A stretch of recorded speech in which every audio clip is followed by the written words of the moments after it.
You wake to a sound you've never heard before. Not the alarm, not traffic. A low, sustained wail that crawls through the walls and vibrates in your chest. Your phone screen glows with a single notification. Ballistic missile threat inbound. Seek immediate shelter. This is not a drill. The time reads 4:47 a.m. You have minutes, maybe less. Your hands shake as you throw off the blanket. Your spouse sits frozen, staring at the same message. The children are still asleep down the hall. In this moment, every decision you make will determine whether you see another sunrise. This is not about bunkers or billion-dollar shelters carved into mountains. This is about the walls around you right now, the knowledge in your head, and the seconds ticking away. The world you knew ended the moment that alert arrived. The world you survive begins with what you do next. The siren continues. You force yourself to move. First rule: information kills panic. You grab the battery radio from the closet, the one you bought after that earthquake drill last year. Static crackles, then a voice, automated and emotionless. Multiple launches detected. Estimated impact in major metropolitan areas within 12 to 18 minutes. Proceed to lowest interior space. Seal all openings. Await further instruction. 12 minutes, the clock in your mind starts counting backward. You don't run to the windows. You don't check social media. You run to your children's rooms and shake them awake. Basement. Now, don't ask questions. Your voice is calm because panic spreads faster than radiation. Your spouse grabs the emergency bag you assembled 6 months ago, the one that felt paranoid at the time. Water bottles, first aid kit, canned food, flashlights, duct tape. Now it feels like prophecy. You descend the stairs into the basement. It smells like concrete and old cardboard. The washer hums in the corner. You scan the space with new eyes. The exterior wall faces the street. The interior corner, near the furnace room, sits beneath 2 floors of house. That's your target. You shove the kids into that corner and start moving furniture. The old bookshelf heavy with encyclopedias no one reads. The plastic bins filled with winter clothes. The folding table. Every object becomes a shield. You stack them against the outer wall, creating a barrier between you and whatever is coming. Your spouse drags the mattress from the guest bedroom down the stairs. It leans against the makeshift wall, another layer of mass between your family and the sky.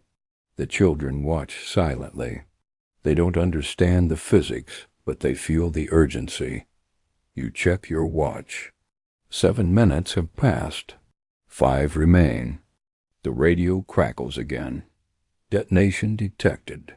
Boston, New York, Washington, D.C. fallout projections indicate southwest wind patterns. Residents in affected corridors must shelter for minimum 72 hours. Do not attempt evacuation. Your city isn't on that list. Relief floods through you for half a second. Then the realization hits. Fallout doesn't recognize city limits. Wind carries it hundreds of miles. You're not in the blast zone, but you're in the drift. The invisible killer is already climbing into the atmosphere, ready to descend like ash.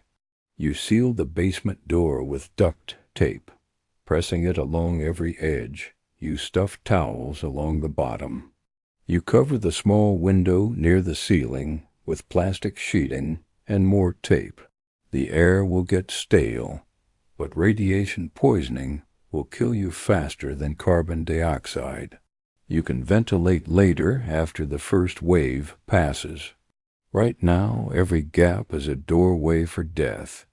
The flash comes without warning. Even in the basement, through the covered window, you see it. A brightness that shouldn't exist, white and searing, turning shadows into negative space. It lasts 2 seconds. Then darkness returns, but wrong. The hum of the furnace stops. The washing machine goes silent. The lights already off will never come back on. The electromagnetic pulse arrived before the fallout. Every circuit within 200 miles just fried. Your phones are dead weight. The car in the driveway is a sculpture.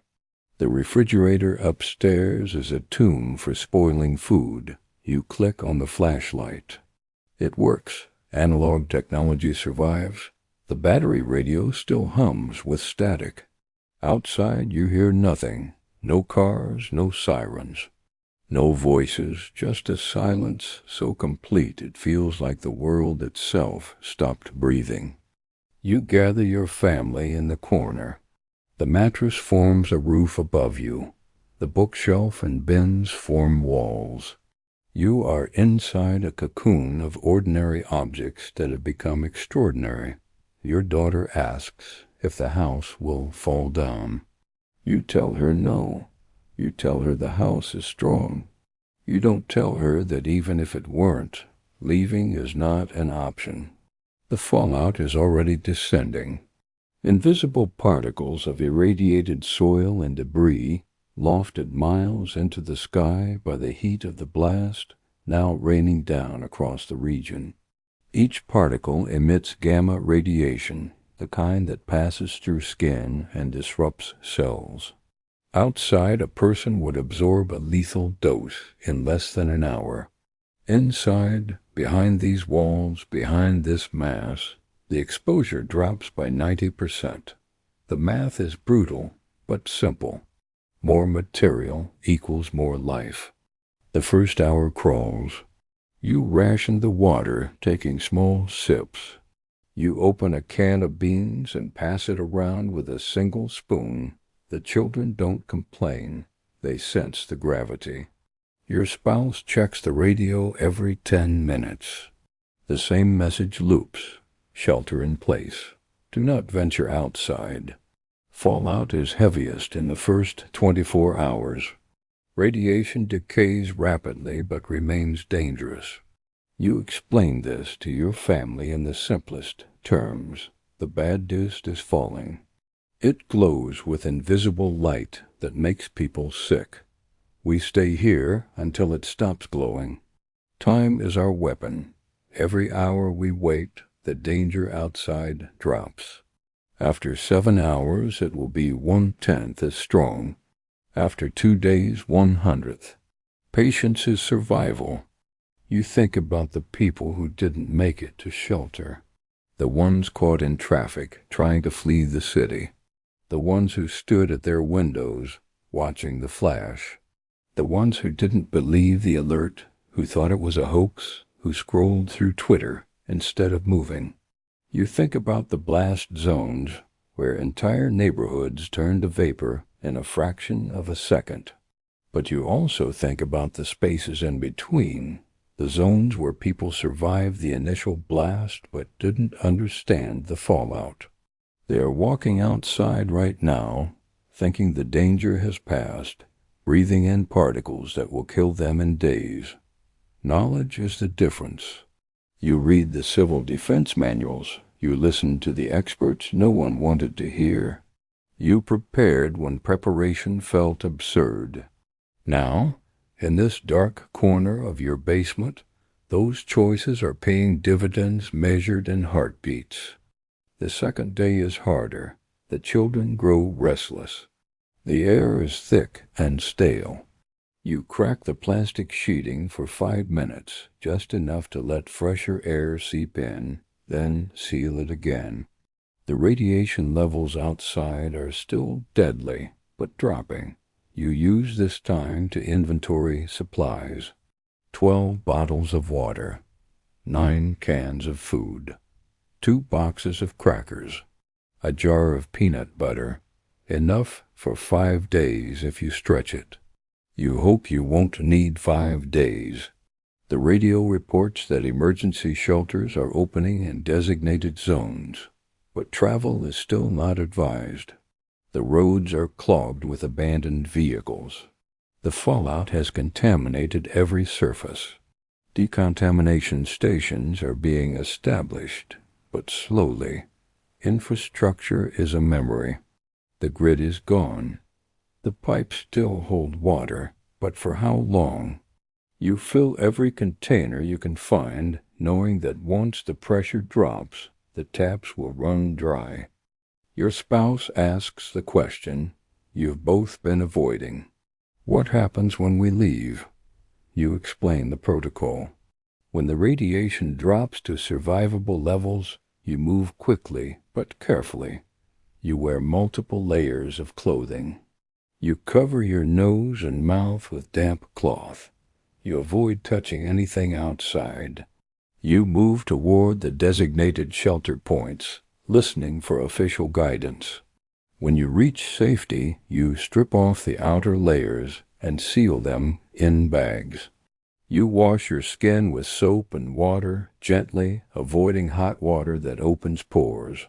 You rinse your hair without conditioner, which binds particles. You do not eat anything grown outside. You do not drink from streams or puddles. You trust only sealed containers, only water from protected sources. Decontamination is methodical. It is the bridge between exposure and survival. The radio crackles with new information.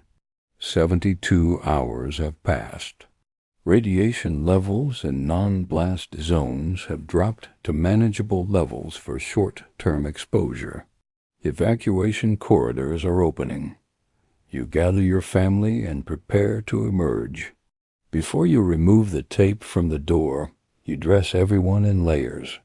Hoodies over shirts, gloves on hands. Bandanas soaked in bottled water tied over faces. You step into the basement, then up the stairs. The house is dark. Sunlight filters through broken windows. Dust coats every surface. You don't touch it. You move through the kitchen, grabbing sealed food from the pantry, and head toward the front door. You pause before opening it. This is the moment of transition. Inside was safety. Outside is contaminated, but necessary. The neighborhood is unrecognizable. Trees are stripped of leaves. Cars sit motionless, their electronics fried. The street is empty. No people, no animals. Just silence and the faint smell of burning carried from miles away. You lead your family toward the evacuation route marked on the emergency map you printed months ago. The walk is 2 miles. You move steadily, not running, conserving energy. Along the way, you see others. Families like yours emerging from homes, eyes hollow but determined. Some didn't prepare. They look weaker, sicker. Radiation sickness has already begun in those who ventured out too soon. You don't stop. You can't help them now. Your priority is reaching the shelter. The decontamination station is a tent city, hastily erected by National Guard units. You join the line. Officials in hazmat suits scan each person with Geiger counters. When your turn comes, the reading is low. The walls worked. You're directed to a decontamination shower, a cold rinse under tarps. You strip off the outer clothes and hand them to a worker who seals them in a yellow bag. The water is freezing, but it washes away the invisible poison.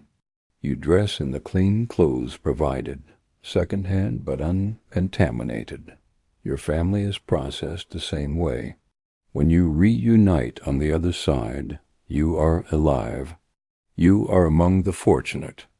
Inside the shelter, cots line the floor. Families cluster together. Volunteers distribute meals, simple but hot. You eat slowly, your stomach unused to warmth.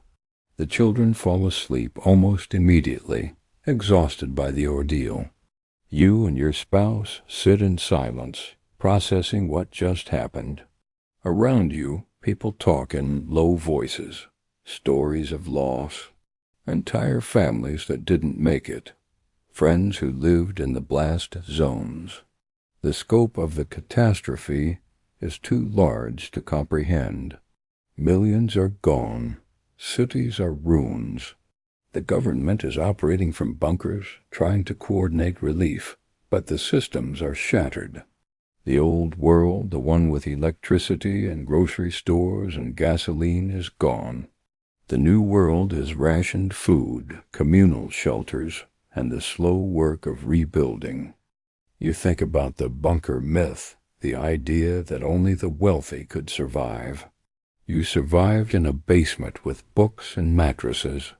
You survived because you understood the physics of radiation. You survived because you acted instead of freezing. You survived because you prepared when it seemed paranoid. Bunkers are better, yes. Deeper, more fortified, stocked for years. But most people will never have access to them. And most people, you now understand, don't need them. They need knowledge. They need to know that walls reduce radiation. That time is an ally. That the first 72 hours are the crucible and patience is the shield. They need to know that survival is not about wealth. It's about preparation made simple and real. The days turn into weeks. The shelter becomes a temporary home. Relief convoys arrive with food, medicine, and news. The fallout has settled. The most contaminated zones are cordoned off, uninhabitable for years. But vast areas, including where you are safe enough for controlled habitation. Rebuilding begins slowly. Power is restored to essential facilities first: hospitals, water treatment plants, communication hubs. The grid will take months, maybe years, to fully restore. In the meantime, life adapts. Solar panels and generators power homes. Wells replace municipal water. Gardens replace supermarkets. The new normal is quieter, slower, harder. But it is life. You think about the moment the alert came. The shaking hands, the frozen spouse, the seconds of paralysis. You think about how close you came to making the wrong choice, to running outside, to getting in the car, to believing that escape was better than shelter. You think about the people who made those choices and didn't make it. The difference between you and them was not luck. It was knowledge. It was the understanding that nuclear survival is not about outrunning the blast. It's about outlasting the fallout. It's about using the walls you already have, the materials you already own, and the time you're willing to wait. It's about turning your home into a fortress, not with steel and concrete, but with books and mattresses and tape. It's about trusting the physics, even when your instincts scream to run. The world changed, but you adapted. You didn't need a bunker carved into a mountain. You didn't need a prepper compound stocked with decades of supplies. You needed information. You needed a plan. You needed the discipline to execute it when every nerve in your body wanted to panic. And because you had those things, you are here. Your family is here. You are scarred, yes, traumatized, undoubtedly, but alive. And in the aftermath of nuclear war, alive is the only victory that matters. The final lesson is this: safety was always an illusion. We built a world on fragile systems: electricity, supply chains, trust. We assumed those systems were permanent. We assumed the bombs would never fly. We were wrong. But even in the wrongness, even in the collapse, survival remained possible. Not for everyone, not even for most. But for those who prepared, for those who understood that the bunker was never the answer was always simpler. Walls, time, knowledge, and the courage to stay still when everything inside you screamed to move. That is how you survive nuclear war without a bunker. That is what you do before it's too late. You learn, you prepare, and when the moment comes, you act.